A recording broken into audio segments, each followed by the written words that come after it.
हम मुन्नी झा आ एकटा बहुत सुंदर सोहर गीत सुना रहल छी। तो सुनू, ई सोहर गीत छै। राम के लिखल बानी बासकी के कई कलंक भेल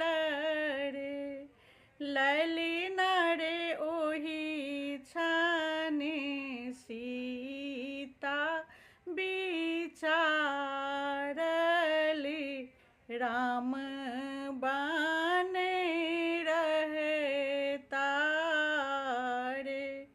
ललिन रे ओहि छान सीता विचारली, राम बाने रहता रे।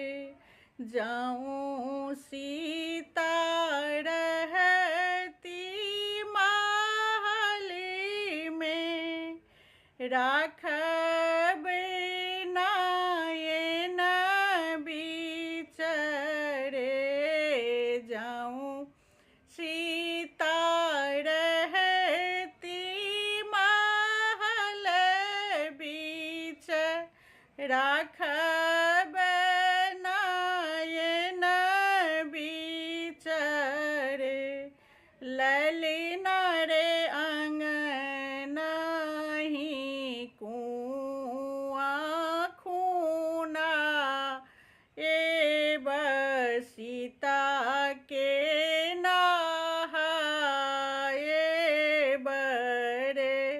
जाऊं सीता रहती महली में, कहली सब करती रे, ललिन रे फूल कहिरली बाल गायब, सीता के झूलाए बरे, राम चलल बाने बासकी, सीता जी विचारल रे, ललिन रे बिना रेखे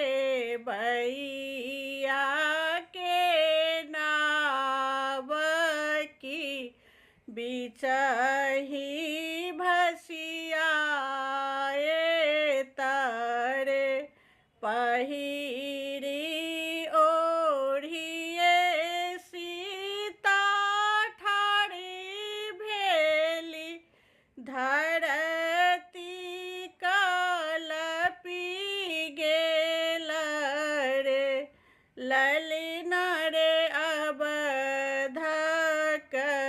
लोक सा